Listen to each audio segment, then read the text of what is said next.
Hey everyone, I'm Guy Cocker for GameSpot UK, and 2 years on from the release of the original Kane and Lynch, I'm here in central London to talk to Karsten Lund from IO Interactive about Kane and Lynch 2 Dog Days.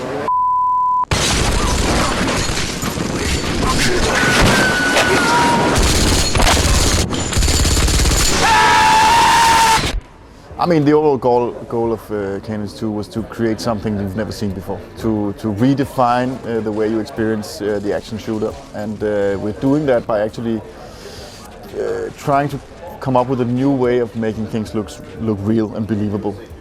And we try to tap into the whole user-generated content side of things. I mean, I think that's where the world, I even think that's where Hollywood is going these days, right?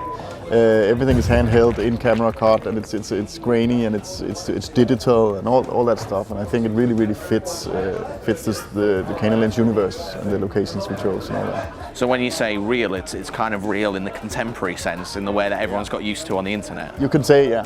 We did a lot of research on this, and there's a lot of things going on in the game to provide that. It's not just the visual style, also the way the audio plays and the way the story is being told, the way that we chose the locations for the game.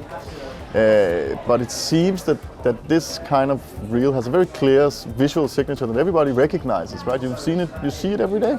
This is how it looks. So, and I think we are. I mean, it even amazed us how well it works actually, right? Because of course it's a risk, but now when we really follow through on it, we realize that this is actually really giving you an experience of being there. Let's talk a little bit about the game itself. In this one, you're going to be controlling Lynch, the madman. Tell us about that decision. I mean, that's obviously in the campaign, the single player campaign. Yeah, that's true.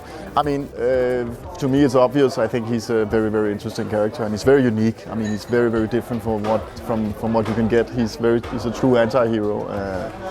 He's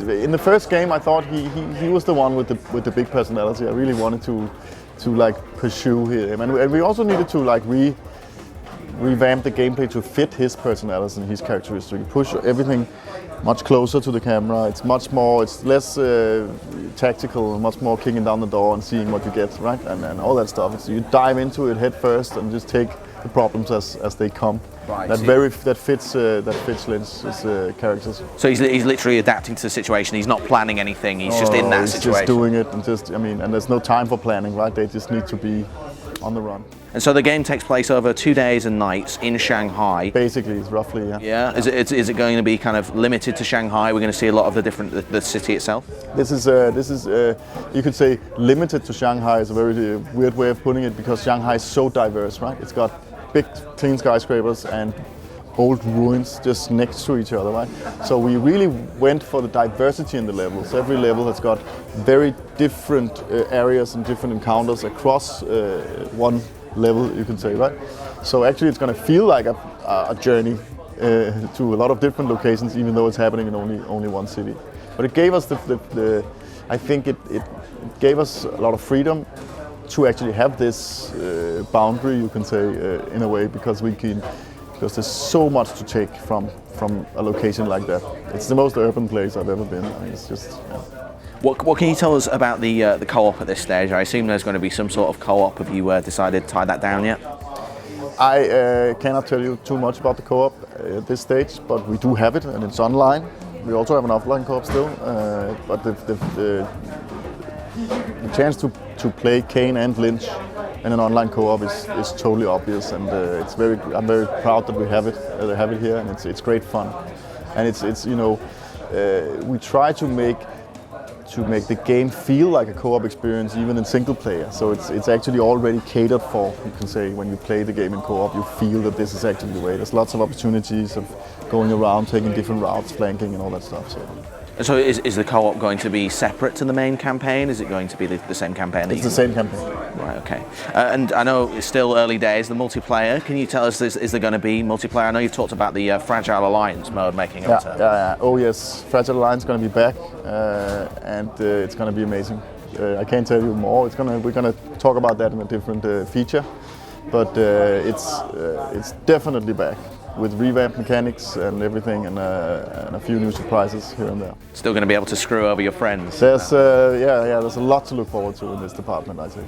One of the things that when you were giving us your presentation, you said you wanted to address some of the criticism that you had about the original game, and one of the things that I picked up on was quite a sweary laden script. Doesn't seem to have changed too much in the sequel. Can you tell us about? I mean, at some point you have to listen, and at some point you just stop listening, right, to what the people think. I think Kane and Lynch are the characters they are. I mean, there's no point in trying to make them polite or nice, right?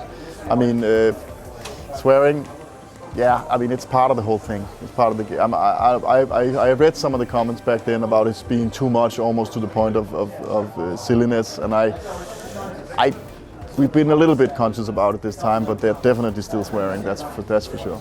And what were the criticisms that you kind of agreed with and have tried to address in the sequel? We came up with a short list of stuff that we really wanted to fix for the next one, and it was the cover system, the aiming and the shooting, the AI, and the fact that we had dated art, and then the lack of online co-op.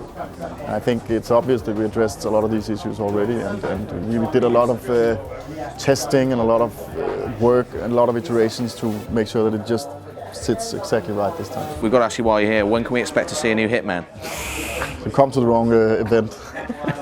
Thanks very much for your time, Karsten. We look forward to seeing more again. Thank you. Thanks.